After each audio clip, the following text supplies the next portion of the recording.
Image पाउदा मियंग ताबिरिबा सिंगु तराम नोक्सबा लोयना खुरुमजरी पाउदा मसिगी मरोय पाउदा Keibul लमजाउदा heritage park अमा सागदौरी गो to village की कानाबा सिता खुनगी खुंजा सिंगना फंगद्री हाइना फोंदोरकली MU की वाथो अथुबदा महुसागी पुंसिदा हंजिलगनी हाइना सीएम ना फोंदोक्रे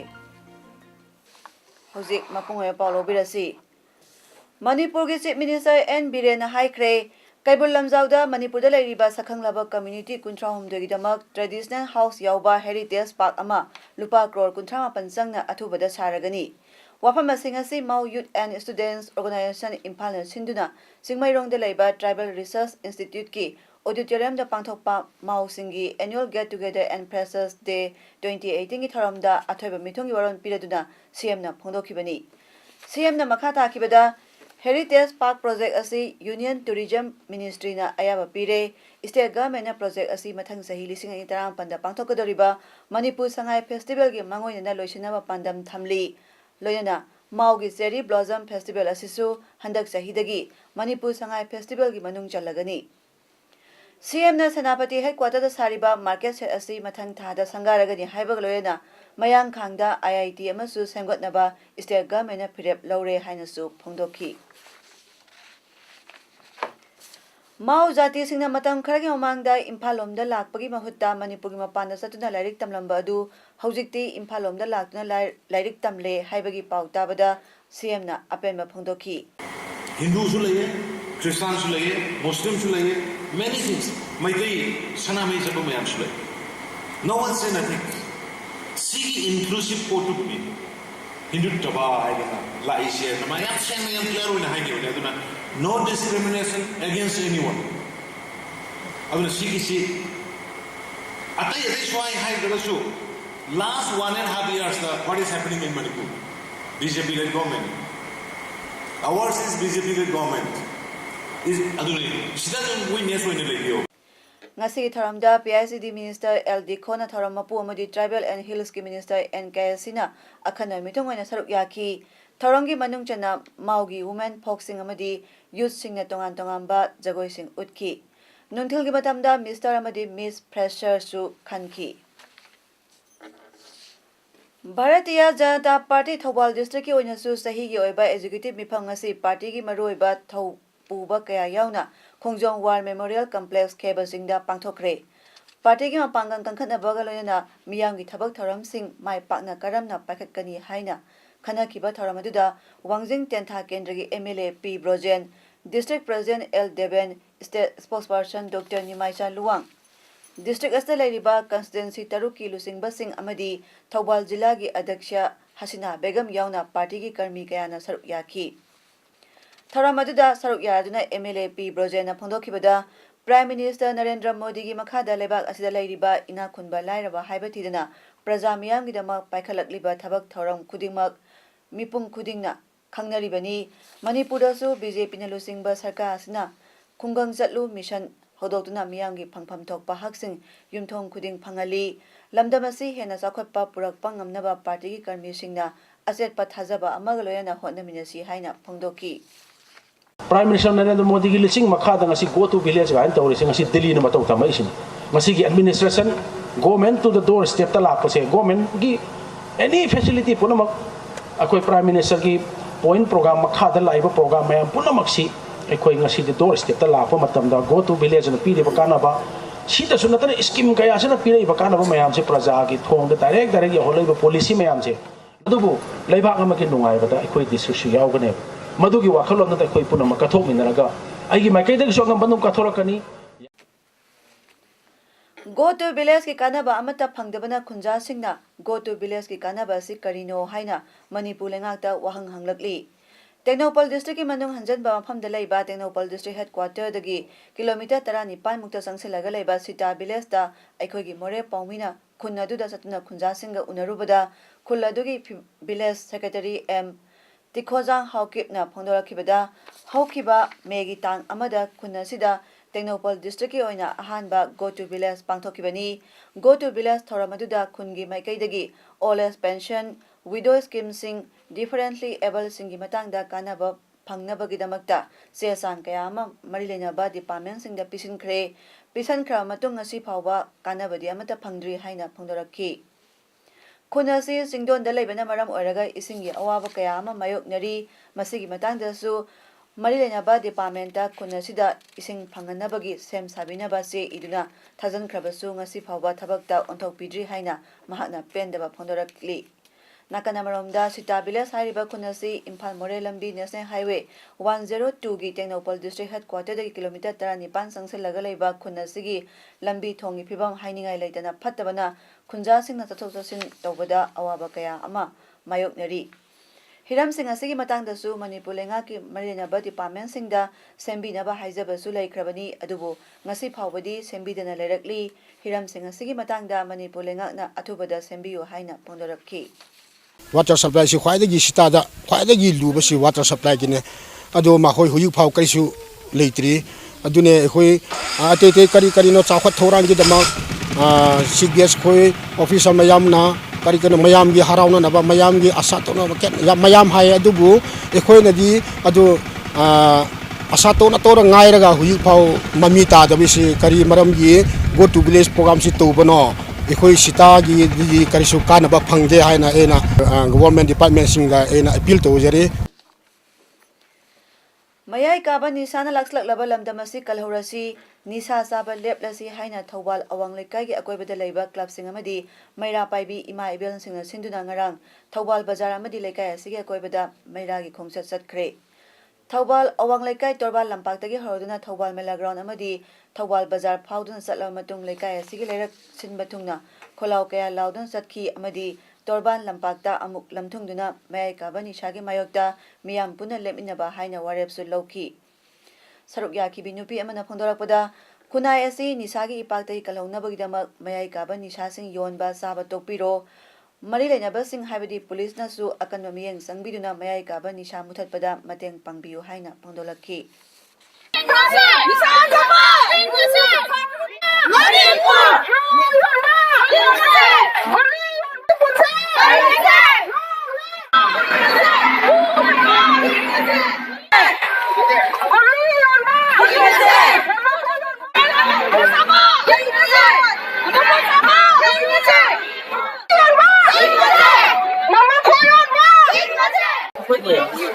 योनबा अदगी गुली जाबा अदगी नंबर 4 योनबा अदगी गंजा योनबा मसी थिंगनबगिदमा कोई ngasi मैरा लेले चचबले अदुना मरि लेनबा अथॉरिटी हाइबदी अकोगी पुलिसना खरे मियन जंगीदना अकोई मसीगी अवाबदगी कोई छात्र नहारो चाइसु पुनमक मांग गदबोगी सरुसे मसी पुलिसकी माइगैदगी सु कन्फियु Manipur chief minister N Biren हाइख्रे इम्फाल दा एशियन डेवलपमेंट बैंक एडीबी की संथंग मखादा रिंग रोड अमदी फ्लाईओवर अनि सागलगनी मसिगिदमा एडीबी न लुपा करोड़ 13 ना फ्लाईओवर अनि गी अमदी रिंग रोड किना करोड़ 9 प्रिंसिपल ओइना पीनबा अप्रूव तौरे वाफम सिंग असि फर्स्ट बटालियन मणिपुर राइफल्स की ग्राउंड दा पांगथोकपा स्टेट असि की तोंगान तोंगान मफम दा डिपुट तौरिबा एसडीओ सिंग अमदी पुलिस ऑफिसर सिंग दा जिप्सी यांखै अमदी स्कॉर्पियो 13 यंथोपगी थरमदा अथबा मिथुंग ओइकिबा सीएम ना फोंदोखिबनी सीएम ना मणिपुर यूनिवर्सिटी की इशू असी अथुबदा भाप तामिनरगा महुसागी पुंसिदा हंजन हलगनी हाइकी अखोइना अनोबो गवर्नमेंट सि लाको लोइना अखोइ प्रजा अखोइना थबक खर पीने लबे अखोइ लाको करी गो टू हिल्स सिंगी एरिया सिंग द करी वाट के नागे लाउरिबा अखोइ सिंग जाखोत्रे यंजन दिद्रे सिंगी सिंग तोंगाना कनो तौले मी अनाबा अखोइ सामने पुथोक लेदेना लाउरगा मयामदो रामायण फुलफिल तौबदगी हाइबगी वखल अमदने अखोइना पॉलिटिक्स हेड पावर दा लाको अखोइ मिशन अदुना गो टू हिल ने अखोइ दरकांदा अराब जगह सिंग अखोइना सेमगत पहोइस सोशल रिसर्चर सटो तोंदना कोमना हाइख्रे ban blockade tawbada khudongtiba phangbadagi nomagi pot yolibasina wet sudana yonbadagi miyamna hena mangli wafam asing asi press club ta paumi singa unabada mahana phangdokibani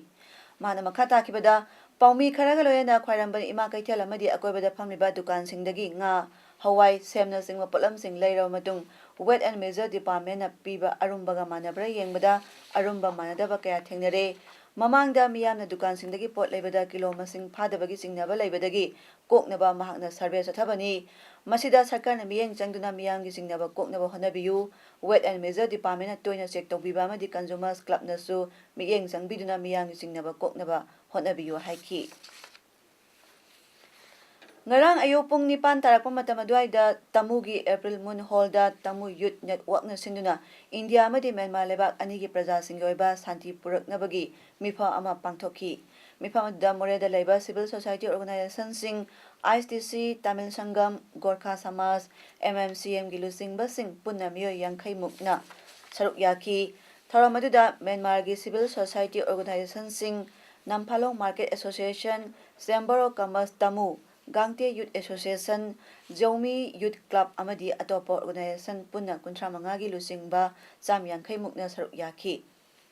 Thoramadu moredagi sakhiba civil society organization singi lusingba sing amadi Tamil Youth Network ki lusingba singna mayai tangbal loduna pangthokibani.